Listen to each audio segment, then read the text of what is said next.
Hi అండి అందరికీ. Welcome back to my channel. ఈరోజు ఎంతో టేస్టీగా, డెలిషియస్‌గా ఉండే స్వీట్ పొంగలి చేద్దాం. ఎప్పుడు కట్టె పొంగలి అంటూ మనం హాట్‌గా చేస్తుంటాం కదా! కానీ ఈరోజు చాలా మంచి కొలతలతో కరెక్ట్‌గా తక్కువ నెయ్యితో చాలా చాలా టేస్టీగా ఉండే ఈ స్వీట్ పొంగల్ చేద్దాం. ఎంతో ఎంతో టేస్టీగా ఉంటుంది. అలాగే చాలా త్వరగా చేసుకోవచ్చు. ఇంకా ఈ స్వీట్ పొంగలి నైవేద్యానికి కానీ, గెస్ట్‌లొచ్చినప్పుడు కానీ పెడితే మాత్రం అద్దిరిపోతుంది. ఇంకా దీన్ని ఎలా చేయాలి? ఇంగ్రీడియెంట్స్ ఏంటో చూసేద్దాం. ముందు ఒక పెద్ద సైజు కుక్కర్ తీసుకోవాలి. ఇందులోకి 3/4 పెసరపప్పు వేయాలి. ఈ పెసరపప్పుని పచ్చిగా కాకుండా వేయించుకోవాలి. మనం ఏ రెసిపీ చేసుకున్నా ఇలా పెసరపప్పుతో చేసినప్పుడు మాత్రం దీన్ని వేయించుకుంటే టేస్ట్ ఇంకా చాలా బావుంటుంది. సో, దీన్నిలా వేయించుకున్నాక ఇందులోకి ఫుల్ కప్పు రైస్ వేయాలి. ఇవి మనం ఇంట్లో వాడేవే బాస్మతి రైస్ కాదు. వీటిని శుభ్రంగా కడిగేసేయాలి. ఇందులోకి 4 కప్పుల వాటర్ పోయాలి. నెక్స్ట్ ఒక కప్పు పాలు పోయాలి. ఈ పాలు కాచి చల్లార్చినవే, పచ్చి పాలు కాదు. ఇలా వేశాక ఇందులోకి 1 టేబుల్ స్పూన్ నెయ్యి వేసుకోవాలి. వీటన్నింటిని ఒకసారి కలపాలి మొత్తం కలిసేలాగా. ఈ పాలు ఇంతకన్నా ఎక్కువ వేయొద్దు. ఎందుకంటే స్వీట్ పొంగల్ టేస్ట్ మారిపోతుంది. సో, ఒక కప్పు పాలు మాత్రమే వేయాలి. మిగిలినవి వాటర్‌తోనే మనం ఈ స్వీట్ చేయాలి. నెక్స్ట్ విజిల్ పెట్టేసేయాలి.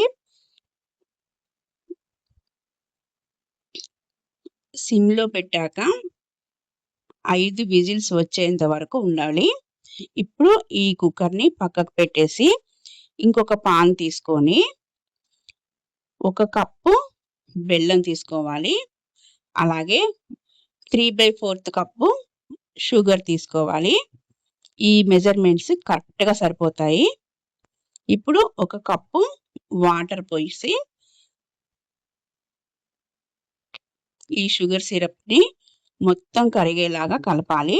జస్ట్ కరిగితే చాలు. ఇందులోకి మొత్తం బెల్లం లేదా షుగర్ కన్నా ఇలా సగం సగం వేసుకుంటేనే ఈ స్వీట్ కరెక్ట్ టేస్ట్ వస్తుంది.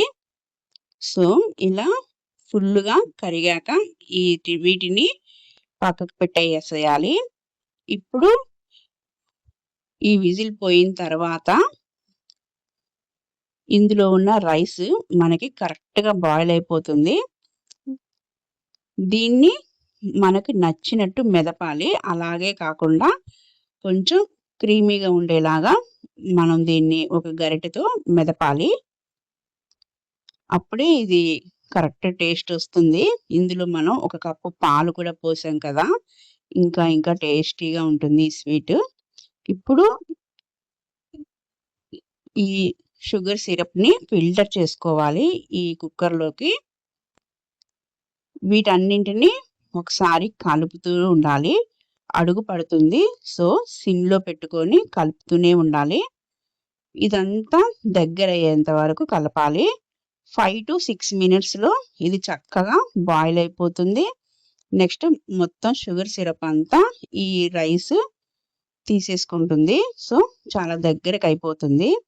ఇప్పుడు దీన్ని పక్కకు పెట్టి ఒక పాన్ తీసుకొని 1 టేబుల్ స్పూన్ నెయ్యి వేయాలి. ఇందులోకి 2 టేబుల్ స్పూన్ జీడిపప్పు. ఇవి కాస్త వేగాక లాస్ట్‌లో 1 టేబుల్ స్పూన్ కిస్మిస్ వేయాలి. ఇవి కూడా వేగాక